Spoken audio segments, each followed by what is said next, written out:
In today's video, I will teach you how to crop a layer in Gimp. Let's get started.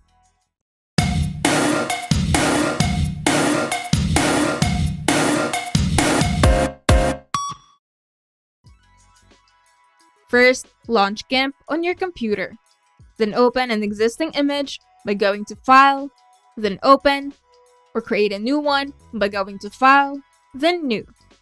If you want to crop a specific layer, make sure that you have multiple layers. You can add a new layer by going to the menu bar, go to Layer, then add a new layer. Now, select the Crop tool. In the toolbox, select the Crop tool, or simply use the shortcut key C to quickly switch to the Crop tool. Click on the image layer that you want to crop in the Layers panel. Adjust the crop options in the tool options, such as the aspect ratio and resolution. You can also choose current layer or image from the drop-down menu. Now, we're going to define the crop area.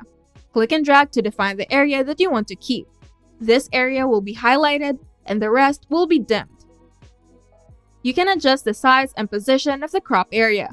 Simply drag the corners or the side of the crop area to resize it, and move the entire crop area by clicking inside it and dragging it. Once you're satisfied with the crop area, use the Enter key or click the checkmark icon in the tool options. An optional step is to crop the selection.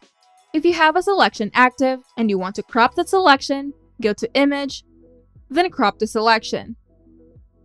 Now to save your work, go to the menu bar, go to Files, then Save As.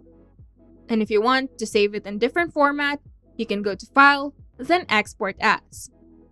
Just a few tips when cropping a layer in Gimp.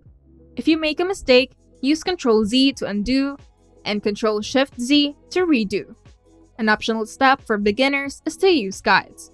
You can use guides to assist in aligning your crop area.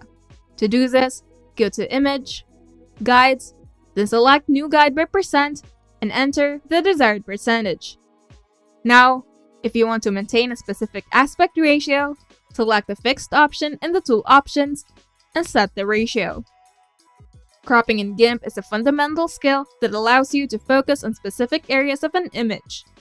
With practice, you'll become more comfortable with the crop tool and its various options.